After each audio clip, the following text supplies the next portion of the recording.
Percy and Duck like working at the harbor by the sea.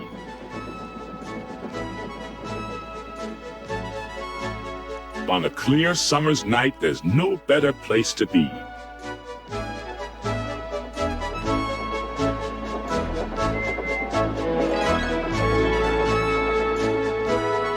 The big ships bring passengers. Cargo ships carry machinery and other things.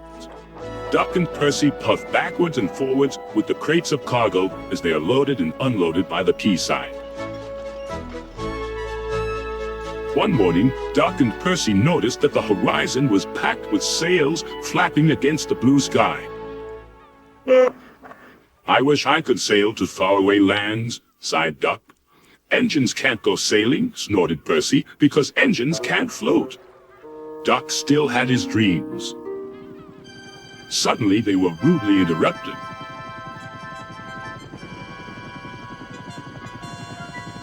"Wakey, wakey," hovered Harold. "I'm looking at the boats," replied Duck.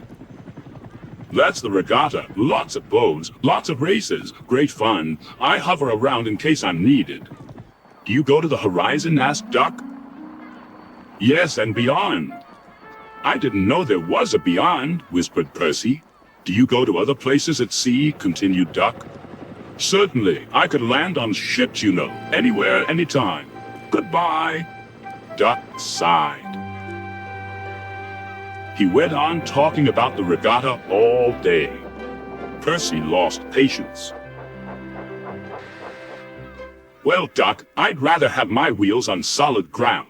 Our rails can take us to all the places we could ever wish to see."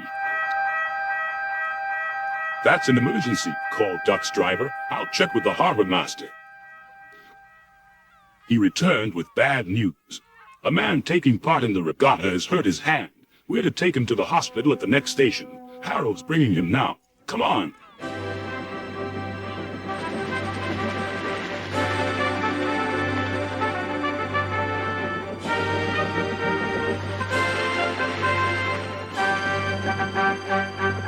"Good to see you again, Doc," whirred Harold as he landed carefully on the platform. The man was gently helped to safety. "My job is to stay at sea in case of other emergencies. Otherwise, I would take this gentleman to hospital myself. Must fly. Goodbye."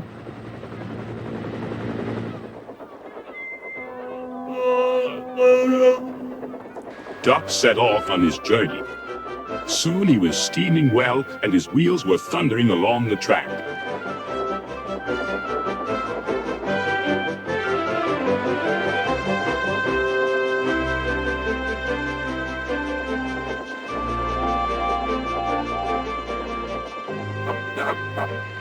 When they reached the station, the man thanked everyone, and Bertie got ready to take him to the hospital.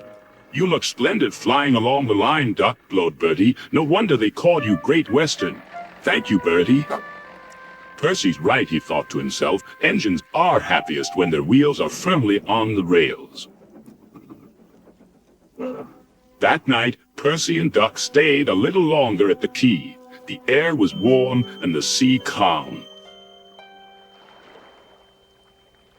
"There's a shooting star," said Duck. "Don't be daft," laughed Percy. "It's Harold. Look, he's hovering overhead." Something fluttered down towards Duck. His driver caught it. "It's a flag from the regatta. Harold's giving it to you as a present, Duck." "That was kind of Harold," whispered Duck. "He may have whirly arms instead of wheels, but he seems to understand just what an engine needs." Duck still wonders about the lands beyond the horizon, but I think he knows that sometimes the best travels are those we can only dream about. Don't you?